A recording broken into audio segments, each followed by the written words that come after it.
শুভ সকাল। কেমন আছো তোমরা সবাই? আশা করি সবাই খুব ভালো আছো আর আমরাও খুব ভালো আছি। আর আজ হলো রবিবারের সকাল। তো অনেক দিন আমি ভিডিও কোনো দিইনি, তো আজ ভাবলাম একটা ভিডিওই বানাই। তো সকালেই আমি ঠাকুর ঘরে চলে এসেছি আর ঠাকুরকে প্রণাম করে এটাই আমি জানালাম যে এই সুন্দর সকালটা দেখানোর জন্য ধন্যবাদ।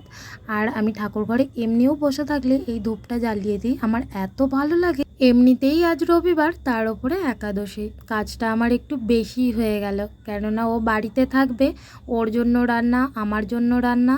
তোমাদের সাথে কথা বলতে বলতে কখন যে সময় শেষ হয়ে যায়। দেখো, আমার গপুকে স্নান করে আবার সুন্দর মতো সাজিয়েও দেওয়া হয়ে গেল। আবার আমি আমার তুলসী তলায় জল দিয়ে দিলাম আর এসে এবার সেবাটা আমি দেবো বলে আর আতা নিয়ে এসেছিলাম। আর আমি শুনেছি নাকি রাধারানীর আতা ফল খুব প্রিয়, সেই জন্য কাল বাজারে শুনেছি আর সঙ্গে সঙ্গে নিয়ে চলে এসেছি। আর এখানে দেখেছিল আমার বিছানাটা একদম অগোছালো হয়ে পড়েছিল, সেটা একটু সুন্দর মতো করে সাজিয়ে নিয়েছি। এক্ষুনি আবার বাবুকে নিয়ে বেরোতে হবে।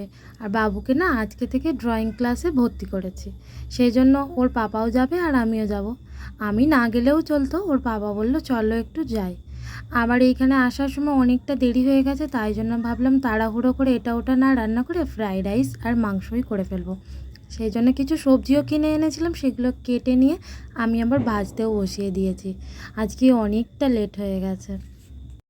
রান্না বান্না করছি সবই ঠিক আছে, কিন্তু আমার মনটা পড়ে আছে আমার বাবুর কাছেই।